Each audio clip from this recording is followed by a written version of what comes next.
Welcome to Bala cars. இப்போ நீங்கள் பார்க்க போகிற கார் பார்த்தீங்கன்னா மாருதி சுசுக்கியில் ஸ்விஃப்ட்டை பற்றி தான் பார்க்க போகிறோம். வாங்க வீடியோக்குள்ளே போகலாம். இந்த கார் பார்த்தீங்கன்னா மாருதி சுசுக்கியில் ஸ்விஃப்ட்டு மாடல் பார்த்தீங்கன்னா 2010க்கு 11. இதோட வேரியண்ட் பார்த்தீங்கன்னா VDI வேரியண்ட் தான். ஓனர் பார்த்தீங்கன்னா ஒரு ஓனர் தான் வரும்னு. இது ஒரு டீசல் வண்டி தான். கிலோமீட்டர் பார்த்தீங்கன்னா 1,11,177 கிலோமீட்டர் ரன்னிங் ஆகிருக்கு. கம்பெனி சர்வீஸ் கடவோட வண்டி வரும்னு. இதுக்கு இன்சூரன்ஸ்னு பார்த்தீங்கன்னா 13/12/2024 வரைக்கும் இன்சூரன்ஸ் எடுத்து வச்சுருக்காங்க.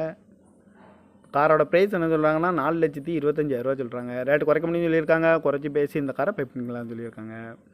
ஏசி வந்துடும், power sharing, power window, remote lock வந்துடும். சீட் கவர்லாம் பார்த்தீங்கன்னா நியூ கவர் தான் போட்டிருக்கு. டயர் பேன் பார்த்தீங்கன்னா 4 டயருமே ஒரு 70% நல்லாயிருக்கும் அப்படின்ட்டுருக்காங்க. காருக்கு எஃப்சி பார்த்தீங்கன்னா 14/12/2025 வரைக்கும் எஃப்சி எடுத்து வச்சுருக்காங்க. கார் பார்க்க வேண்டிய இடம் பார்த்தீங்கன்னா